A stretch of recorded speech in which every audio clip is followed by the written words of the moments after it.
Hello guys! Hello para to sa lahat ng mga Libra. Libra, welcome dito sa aking channel, Kapalaran 888. Welcome.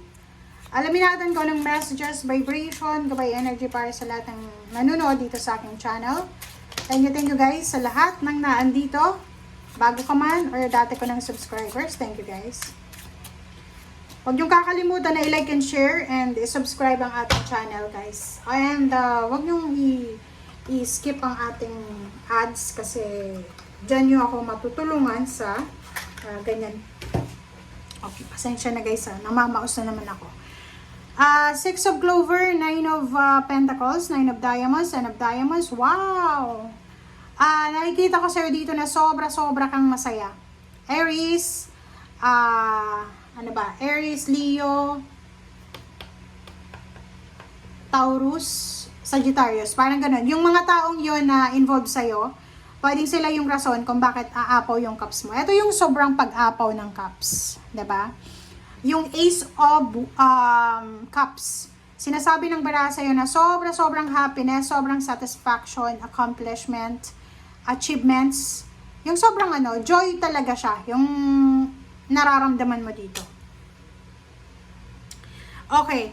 Sinasabi ng bara sa'yo dito na yung rason kung bakit ka sobrang masaya is because nakaalis ka na sa sitwasyon na hindi maganda. It's either financial problems, it's either emotional problems, health problems, or anything na nakaalis ka na. And dito, sinasabi ng bara sa'yo na Libra, marami kang wini-wish, financial wishes siya. So marami kang wini-wish financially na posibleng makuha mo. Marami kang wini-wish na pera or pwedeng trabaho, yung iba wish para sa pamilya mo, para sa anak mo, para sa asawa, or para kanino man na involved sa'yo, ang posibleng natupad na. Ito is lump sum of money. Sinasabi ng bara sa'yo na posibleng makakatanggap ka ng lump sum of money or posibleng every month ay solid yung money na matatanggap mo. Okay, thank you. Tingnan natin dito sa second deck mo.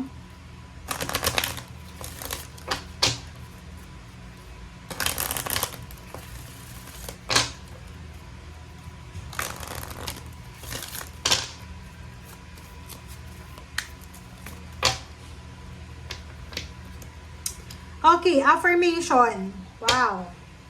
Affirmation daw.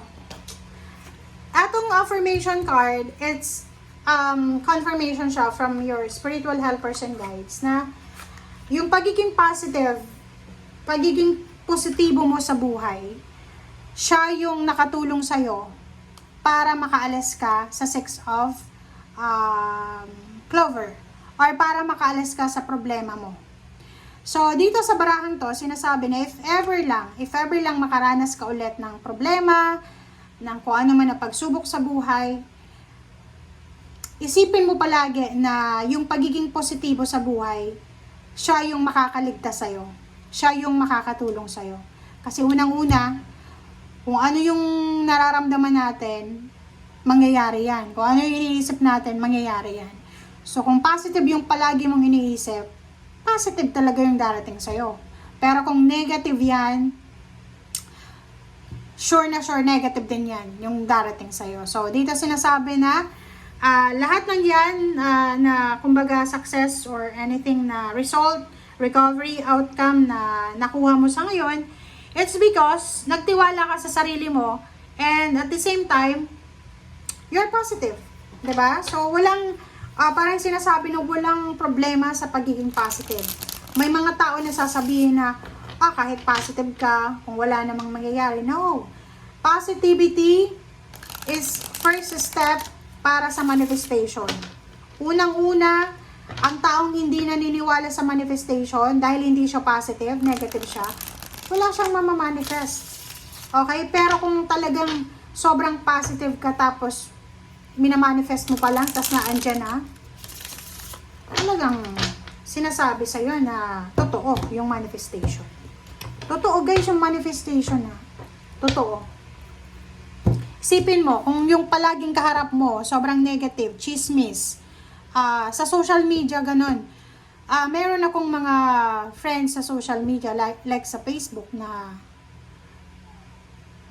close ko sila, pero yung energy nila, hindi mo dapat i-close. Kasi pagkagising mo pa lang sa umaga, toxic na agad yung mababasa mo, yung politika, yung tungkol sa bansa, tungkol sa kapitbahay, tungkol sa kani-kanino, na okay, meron tayong parang freedom na express using our social media accounts, kasi social media accounts mo yan. But before you post, before you comment, before you say something, or before you, kasi pag pag nagpo-post tayo, meaning we're influencing, nag-influensya tayo sa iba. So, bago tayo mag-impluwensya o bago tayo gumawa ng aksyon, tanungin muna natin ang sarili natin. Maganda ba tong impluwensya na to? Monday morning, magrarant ako about my husband or my boyfriend, my girlfriend, 'di ba? So hindi yun positive eh. Kasi pag may nakabasa noon, kahit positive yung outlook niya sa buhay, pagkatapos yung basahin yun, may irita siya, or kahit hindi niya sinasadya, iinit yung ulo niya the whole day. Parang ganun lang yun. Ang hirap ng negativity, guys. Ang hirap-hirap. Kaya nga, di ba, as much as possible, hanapin natin yung positivity. Okay?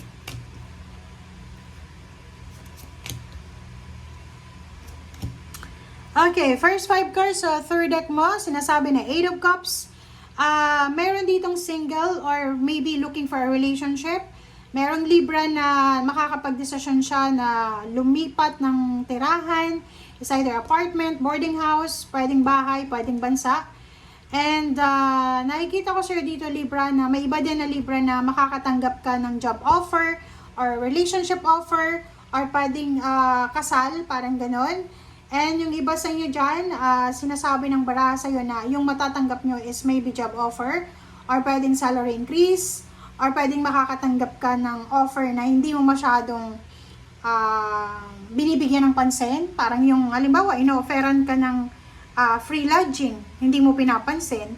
Tapos ngayon, may emphasize na siya, okay, sa buhay mo. Okay, so dito sinasabi ng baraha sa'yo na kung ikaw ay Libra, tapos gusto mong, kung nasa Pilipinas ka lang gusto mong magtrabaho sa ibang bansa, siguro yung desisyon na yan ay kailangan mong pag-isipang mabuti. Kasi unang-una,